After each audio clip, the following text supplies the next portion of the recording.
Assalamualaikum warahmatullahi wabarakatuh. Kembali lagi bersama kelompok kami. Pada video kali ini, kami akan menjelaskan mengenai ragam teks dan satuan bahasa pembentuk teks. Sebelumnya perkenalkan kelompok kami yang beranggotakan 1. Eka Mawarnindaru, 2. Fadila Nurrahmah, 3. Azza Ilvana Masyud, 4. Aslina Asyikin, 5. Novianur Ramadan, 6. Dewi Cahyaningsih. Materi yang akan kita jelaskan pada video kali ini, yang pertama teks faktual, yang kedua teks tanggapan, ketiga teks cerita, keempat teks normatif, kelima pembentukan teks kalimat, dan yang terakhir pembentukan teks paragraf. Penjelasan yang pertama, teks faktual. Apa itu teks faktual? Teks faktual adalah teks yang berisi suatu kejadian yang bersifat nyata, benar-benar terjadi, tetapi tidak terikat dengan waktu. Teks faktual dibagi menjadi dua.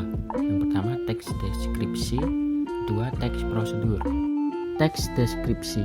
Pengertian teks deskripsi adalah sebuah teks atau wacana yang disampaikan dengan cara menggambarkan secara jelas objek, tempat atau peristiwa yang sedang menjadi topik kepada pembaca, sehingga pembaca seolah-olah merasakan langsung apa yang sedang diungkapkan dalam teks tersebut. Strukturnya, yang pertama pernyataan umum dan uraian bagian.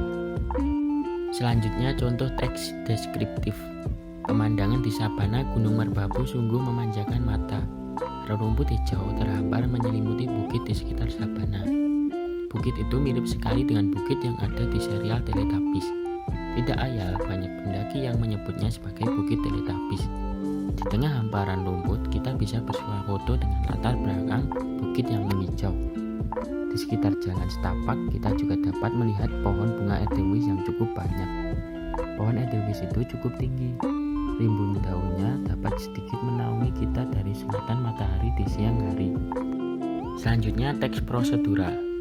Pengertian teks deskripsi menekankan pada aspek bagaimana melakukan sesuatu yang dapat berupa salah satunya percobaan atau pengamatan. Strukturnya judul, tujuan, daftar bahan, urutan tahapan, pengamatan, dan simpulan. Contoh teks prosedural. Cara membuat telur goreng. Alat, mangkok, sendok, wajan, dan kompor. Bahan, telur, garam, penyedap rasa, dan minyak.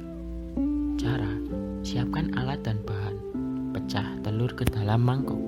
Beli garam dan penyedap rasa, kemudian kocok hingga merata. Kemudian panaskan minyak dalam wajan. Setelah itu tuangkan telur ke dalam minyak. Goreng hingga matang. Setelah matang, telur siap disajikan. Selanjutnya, teks tanggapan. Apa itu teks tanggapan? Teks tanggapan adalah teks yang berisi sambutan terhadap ucapan, kritik, komentar, dan sebagainya, dan apa yang diterima oleh panca indera, bayangan dalam angan-angan. Teks tanggapan dibagi menjadi dua, yaitu teks eksposisi dan teks eksplanasi. Pengertian teks eksposisi berisi paparan gagasan atau usulan sesuatu yang bersifat pribadi. Itu sebabnya teks ini sering juga disebut sebagai teks argumentasi satu sisi.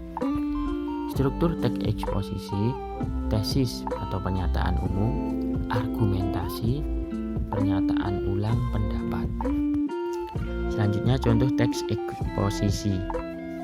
Transparansi pemerintah dalam membuat peraturan perlu ditinjau ulang. Menteri Kelautan dan Perikanan Edi Prabowo mencabut larangan ekspor benih lobster.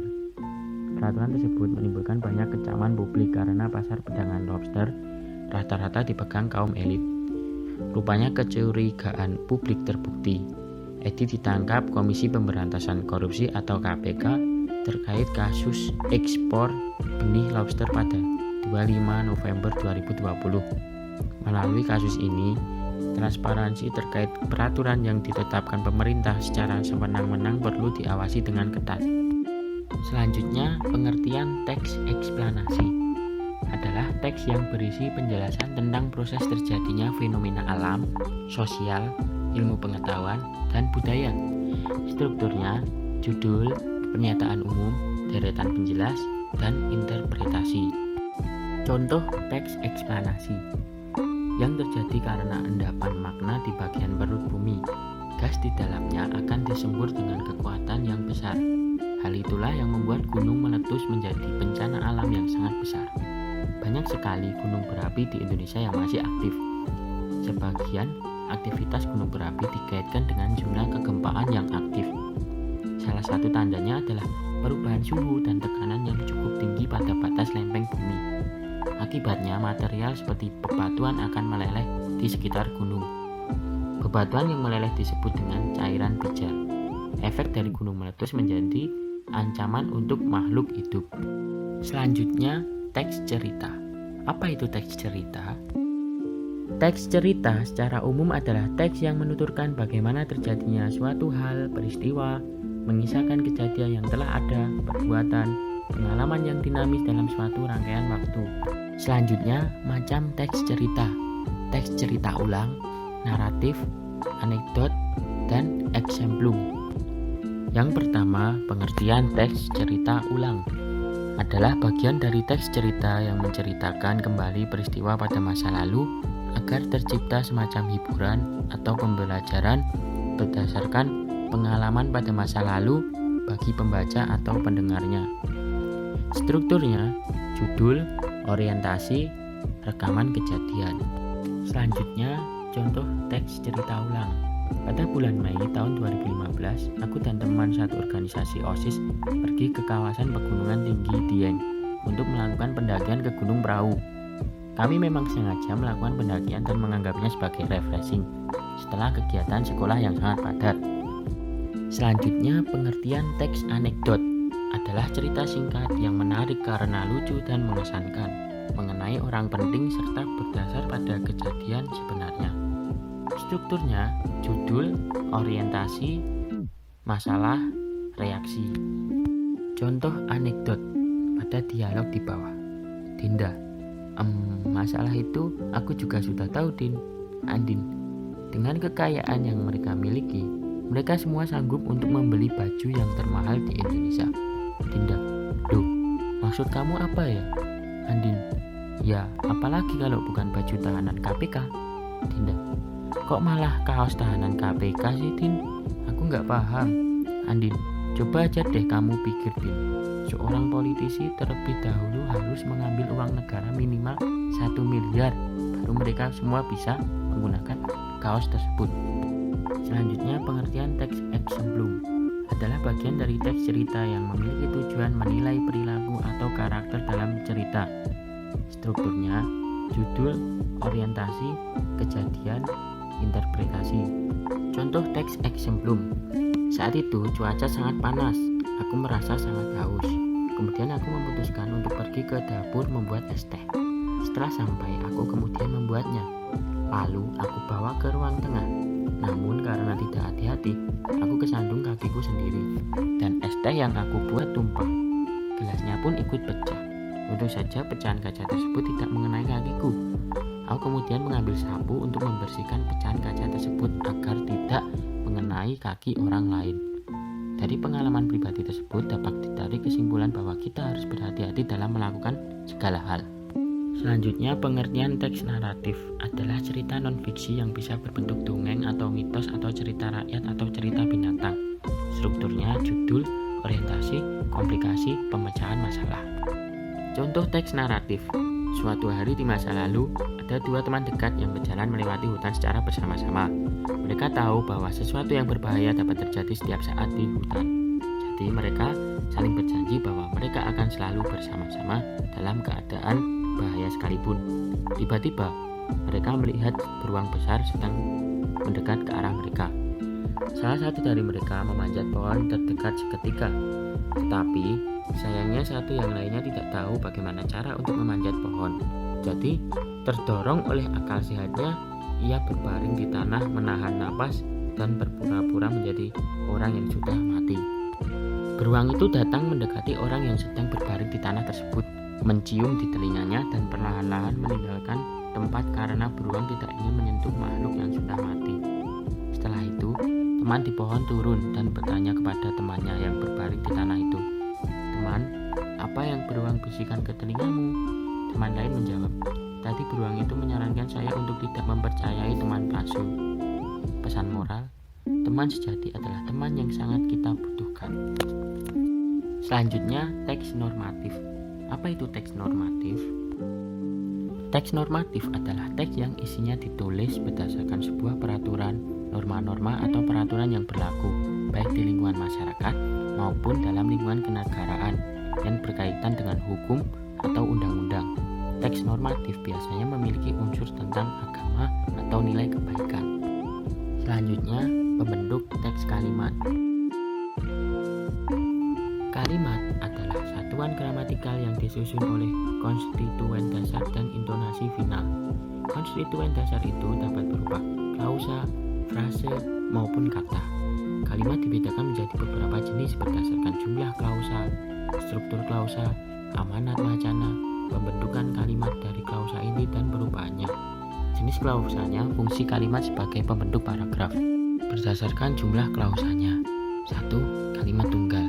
Kalimat yang terdiri dari satu klausa bebas. Contoh, kita pergi tamasya kembali. Mereka makan sate lilit. Wali kota terpapar COVID-19. 2. Kalimat bersusun. Kalimat yang terjadi dari satu klausa bebas dan sekurang-kurangnya satu kalimat terikat. Contoh, kalau Rina senang aja pun ikut merasakan senang. Mega tidak pergi ke kampus karena sedang mengikuti acara keluarga. 3. Kalimat majemuk. Kalimat yang terjadi dari beberapa klausa bebas yang disebut juga sebagai kalimat setara. Contoh, ayah ingin membeli mobil baru jika ayah dipromosikan ke jabatan yang lebih tinggi. Kita akan mengalami kerugian besar apabila produk kita gagal di pasaran. Ibu tidak semarah itu seandainya ia meminta maaf. Selanjutnya, berdasarkan struktur klausanya. 1. Kalimat lengkap. Kalimat yang mengandung klausa lengkap. Sekurang-kurangnya terdapat unsur objek dan predikat. Contoh, ibu akan memasak mie goreng untuk makan malam. Minggu depan kami sekeluarga akan pindah kembali. Susu coklat terbuat dari susu murni yang diberi perisa coklat. Tugas bahasa Indonesia harus dikumpulkan besok sore. 2. Kalimat tidak lengkap. Kalimat yang hanya terdiri dari subjek saja, predikat saja, objek saja, atau keterangan saja. Contoh, selamat sore, indah sekali, bagaimana kabarmu? Teman-teman, kapan berangkat? Selamat datang. Selanjutnya, berdasarkan amanat wacana. 1. Kalimat deklaratif. Kalimat yang mengandung intonasi deklaratif yang dalam ragam tulis diberi tanda titik. Contoh, dia adalah temanku, ia tidak bekerja karena sakit, tidak ada penguin di kutub utara, Jakarta adalah ibu kota Indonesia, nanti akan kukirim surat melalui pos, ibu belum kembali dari pasar sejak pagi tadi, pembagian rapot dilaksanakan pada hari Senin minggu depan, kereta maglev merupakan moda transportasi darat tercepat di dunia. 2. Kalimat interrogatif. Kalimat yang mengandung intonasi interrogatif yang dalam ragam tulis biasanya diberi tanda tanya. Contoh, tidak bisakah Anda hadir? Bukankah kamu ke rumah sakit pada malam itu? Tidakkah kalian berdua bekerja sama? Apakah kamu tidak ingin makan atau minum terlebih dahulu? Selanjutnya, berdasarkan amanat wacana yang ketiga, kalimat imperatif. Kalimat-kalimat yang mengandung intonasi imperatif yang dalam ragam tulis biasanya diberi tanda seru. Contohnya, tolong tutup pintu itu, bereskan piring dan peralatan makan sesuai dipakai. Jawablah pertanyaan ini dengan benar. Belilah makanan yang sehat, jangan makan es krim terus. Tidurlah sekarang. Carilah buku itu di perpustakaan. Tolong buatkan makanan itu sekarang. Pulanglah ke rumah nenek.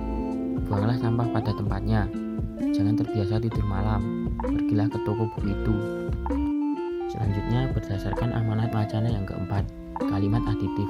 Kalimat terikat yang bersambung pada kalimat pernyataan, berupa kalimat lengkap atau tidak. Contoh, sudah bulan Agustus, pemasukan juga tidak ada, hanya belum punya uang. 5. Kalimat responsif. Kalimat terikat yang bersambung pada kalimat pertanyaan berupa kalimat lengkap atau tidak. Contoh, ya, tadi pagi, bagus. Selanjutnya, berdasarkan amanat wacana yang keenam, kalimat interjektif adalah kalimat seruan yang mengungkapkan perasaan. Contoh, Astaga, anak siapa ini? Alamak, aku lupa membawa buku biologiku. Masya Allah, kenapa jadi begini? Alhamdulillah kamu berhasil memenangkan lomba memasak itu. Puji Tuhan masih diberi kesehatan. Syukurlah kamu selamat dari kecelakaan itu. Selanjutnya berdasarkan pembentukan kalimat dari klausa inti dan perubahannya. 1. Kalimat inti. Kalimat yang dibentuk dari klausa inti yang lengkap bersifat deklaratif, aktif, netral, atau afirmatif biasanya disebut kalimat dasar. Contoh yang pertama, FN plus FV, ayah datang. 2. FN plus FV plus FN, ayah menyetir mobil. 3. FN plus FV plus FN plus FN, ayah membentulkan mobil ibu. Yang keempat, FN plus FN, ayah direktur. Kelima, FN plus FA, ayah gagah. Keenam, FN plus FNUM, harganya 1 miliar. Dan yang terakhir, FN plus FP, uangnya di bank. Selanjutnya, kalimat non-inti adalah kalimat yang dapat diubah dengan berbagai proses transporasi, pemasifan, pengingkaran, penanyaan, pemerintahan, pelepasan, dan penembahan. Contoh, koran dibaca oleh Novian. Transformasi pemasifan dari kalimat inti, Novian membaca koran. Contoh yang kedua, apakah Novian membaca koran? Transformasi penanyaan dari kalimat inti, Novian membaca koran. Selanjutnya berdasarkan jenis klausa. 1. Kalimat verbal. Kalimat yang dibentuk dari klausa verbal. Contoh, adik menyanyikan sebuah lagu. Kakak sedang memasak air di dapur. Keterangan menyanyikan dan memasak merupakan predikat yang berupa verba atau kata kerja. Lagu dan air merupakan objek. Adik sedang bernyanyi. Kakak meringis kesakitan. Keterangan bernyanyi dan meringis merupakan predikat yang berupa kata kerja atau verba intransitif. Selanjutnya, kalimat nonverbal. Kalimat yang dibentuk oleh klausa nonverbal sebagai konstituen dasarnya. Contoh, ayahku seorang polisi, ibuku sangat cantik. Keterangan, seorang polisi merupakan predikat berupa kata benda. Sangat cantik merupakan predikat yang berupa kata sifat.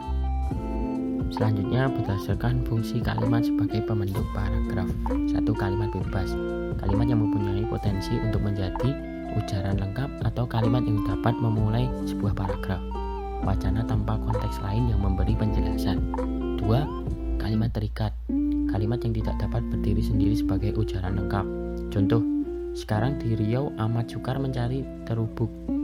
Jangankan ikannya, telurnya pun sangat sukar diperoleh. Kalaupun bisa diperoleh, harganya melambung. Kalimat 1 adalah kalimat bebas. Kalimat 2 dan 3 adalah kalimat terikat.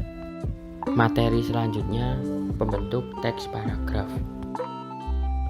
Paragraf dapat diartikan sebagai satuan gagasan di dalam bagian suatu wacana yang dibentuk oleh kalimat-kalimat yang saling berhubungan dalam mengusung satu kesatuan pokok pembahasan. Selanjutnya terdapat 4 unsur paragraf. Yang pertama, gagasan pokok. 2. Kalimat utama. 3. Gagasan penjelas. Dan yang keempat, kalimat penjelas. Penjelasannya, gagasan pokok merupakan gagasan menjadi dasar pengembangan suatu paragraf. Dengan demikian, fungsinya sebagai pokok, patokan, atau dasar acuan pengembangan suatu paragraf. Kalimat utama merupakan kalimat yang menjadi tempat dirumuskannya gagasan pokok. Letaknya bisa di awal, di tengah, ataupun di akhir paragraf. Gagasan penjelas merupakan gagasan yang berfungsi menjelaskan gagasan pokok. Penjelasannya bisa dalam bentuk uraian-uraian kecil, contoh-contoh atau ilustrasi, kutipan-kutipan dan sebagainya. Kalimat penjelas merupakan kalimat yang menjadi tempat dirumuskannya gagasan penjelas. Selanjutnya, paragraf dianggap baik jika yang pertama, memiliki kepaduan. 2. Kesatuan paragraf. Yang ketiga, kelengkapan. Dan yang terakhir, ketepatan pemilihan kata. Penjelasannya, kepaduan paragraf adalah keeratan ataupun kekompakan hubungan antar unsur-unsur paragraf, baik itu antar kalimat utama dengan kalimat penjelasnya, ataupun antar kalimat penjelas itu sendiri. Kepaduan itu harus tampak dalam isi serta dalam bentuknya. Kepaduan isi atau koheren adalah kekompakan sebuah paragraf yang dinyatakan oleh kekompakan kalimat-kalimat di dalam mendukung satu gagasan pokok. Sedangkan kepaduan bentuk adalah penggunaan konjungsi dan pengulangan kata yang tepat dalam sebuah paragraf. Kesatuan paragraf adalah bagian karangan yang terdiri dari beberapa kalimat yang berkaitan secara utuh, padu, dan membentuk satu kesatuan pikiran. Kelengkapan paragraf maksudnya adalah memiliki gagasan pokok dan gagasan penjelas serta kalimat utama dan kalimat penjelas. Selanjutnya, jenis paragraf berdasarkan letak kalimat utama. 1. Deduktif, 2. Induktif, 3. Kombinasi, 4. Deskriptif, dan yang terakhir naratif. Yang pertama, deduktif. Paragraf deduktif adalah paragraf yang ide pokok atau gagasan utamanya terletak di awal paragraf dan diikuti oleh kalimat-kalimat penjelas untuk mendukung gagasan utama. Gagasan utama berupa pernyataan umum yang dikemas dalam kalimat topik lalu diikuti informasi pengembangan. Contoh dari paragraf deduktif. Cecak mempunyai perlindungan diri yang unik. Ia mampu mengelabui musuhnya dengan memutuskan ekornya. Kemampuan ini disebut autotomi. Pemangsa akan dikelabui sehingga cecak leluasa melarikan diri. Penjelasan, kalimat utama pada paragraf di atas yaitu cecak mempunyai perlindungan diri yang unik. Sementara pada kalimat kedua hingga keempat merupakan kalimat penjelas. Hal ini lantaran ada beberapa kata yaitu ianya dan autotomi yang mengacu pada kata cecak. Selanjutnya yang kedua induktif. Paragraf induktif adalah paragraf yang kalimat topiknya terdapat pada bagian akhir. Ciri-ciri paragraf induktif diawali dengan peristiwa khusus yang berfungsi sebagai penjelas untuk mendukung gagasan utama atau simpulan yang terletak pada akhir paragraf. Contoh dari paragraf induktif. Ini adalah danau terbesar di Indonesia. Letak danau ini adalah di Sumatera. Danau ini merupakan hasil letusan gunung berapi purba. Danau ini dikenal dengan sebutan Danau Toba. Penjelasan, kalimat utama atau ide pokok pada paragraf di atas yaitu danau ini dikenal dengan sebutan Danau Toba. Hal ini lantaran kalimat 1-3 mengacu pada kalimat terakhir yang merupakan ide pokok. Frasa danau terbesar di Indonesia letaknya di Sumatera merupakan penjelasan dari Danau Toba. Yang ketiga, campuran. Paragraf deduktif induktif adalah paragraf yang kalimat topiknya terdapat pada bagian awal dan akhir paragraf. Paragraf deduktif induktif biasanya diawali dengan pernyataan umum, lalu diikuti kalimat khusus sebagai penjelas. Kemudian di akhir paragraf terdapat pernyataan umum lagi sebagai pengulangan dari gagasan utama. Contoh paragraf campuran. Buku adalah gudang ilmu. Dengan membaca buku, kita dapat menguasai ilmu pengetahuan. Kita bisa tahu banyak informasi di bidang apapun dari buku. Jadi, memang tak salah jika buku dijuluki sebagai jendela dunia. Penjelasan, kalimat awal dan akhir merupakan kalimat utama. Hanya saja dikemas sedikit berbeda. Kalimat pertama, buku adalah gudang ilmu. Sedangkan kalimat akhir, buku dijuluki sebagai jendela dunia. Namun keduanya sama-sama menerangkan buku sebagai sumber informasi. Kalimat akhir hanya bersifat penguatan terhadap kalimat topik di bagian awal paragraf. Oleh karena itu, kalimat utama pada contoh di atas ada di bagian awal dan akhir. Yang keempat, deskriptif. Paragraf deskripsi adalah jenis paragraf yang menggambarkan objek dalam teks dengan lengkap dan jelas, sehingga pembaca mendapat gambaran objek dengan nyata. Teknik menulis paragraf ini mengandalkan indera, jadi pembaca seolah-olah bisa benar-benar melihat, mendengar, meraba, merasa objek yang diceritakan dalam paragraf. Objek yang dideskripsikan dalam paragraf dapat berupa manusia, benda, tempat, waktu, atau masa, dan sebagainya. Yang kelima, naratif. Paragraf naratif adalah jenis paragraf yang menampilkan peristiwa secara kronologis dan memiliki alur gagasan yang pasti. Jenis paragraf ini biasanya digunakan sebagai media dalam teknik menulis yang menuntut penggambaran alur cerita yang runtuh dan jelas. Struktur jenis paragraf naratif biasanya banyak digunakan dalam teks fiksi yang menggunakan kisah sebagai topik utamanya.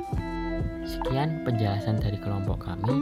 Ada kurang lebihnya kami mohon maaf. Wassalamualaikum warahmatullahi wabarakatuh.